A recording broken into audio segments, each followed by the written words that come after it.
The controversy over Portland Public School choirs not allowed to perform at the Grotto this year. A lot of controversy over this. Now, tomorrow night, the school board will look at that decision to cancel the appearances after a complaint from an out-of-state group that promotes separation of church and state. Our Lisa Balick is following up on the controversy, and Lisa discovered a document that actually reveals a little bit more here on what's been going on, huh? Yes, that clearly it's religion out there at the Grotto. That is very important, no question about it. Now, this is from the Grotto to the school choir.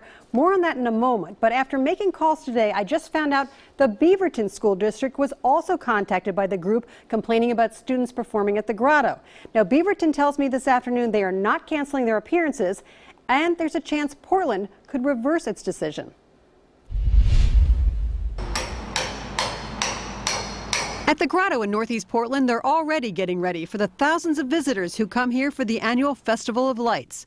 But this year, 4 Portland middle and high school choirs will not be performing as scheduled. Is the district mainly concerned about a lawsuit? Well, whenever we're brought with a legal concern that we could be sued, that's why we have attorneys. They take a look at it and they look at what is the probability. The district canceled the appearances, and I took a close look at this. It's the information sheet I found sent by the Grotto to performing groups. It clearly states that the music that is ideally suited to be performed here at the Chapel of Mary during the festival is seasonal and sacred. Quote, "We prefer you omit popularized selections which do not reflect on the sacred nature of the Grotto, such as Rudolph the Red-Nosed Reindeer and Here Comes Santa Claus."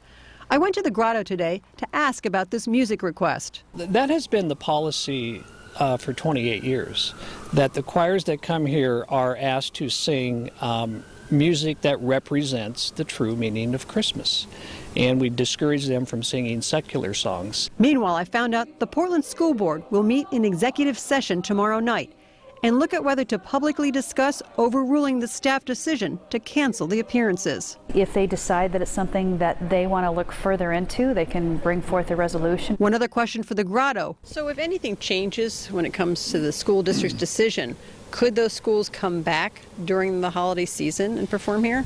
You know, they could. Now, the Grotto has a waiting list already, though, for groups that want to perform. However, the spots that they had are gone, but I found out the only time left now is the last week of December. After Christmas, that would still be open. Okay, back to the Beaverton School District. They've decided not to cancel. They're allowing the children to sing at the Grotto if they want to. Yeah, and what's interesting there, Jeff, is apparently they got their letter from this group last year, the Freedom from Religion Foundation. They say they got that in November last year, went ahead, had the kids perform, everything was fine. And so far this year, they have not gotten a letter. But again, it's not November. Interesting. Keep us updated, Lisa. Absolutely. And like we've been saying, this can be very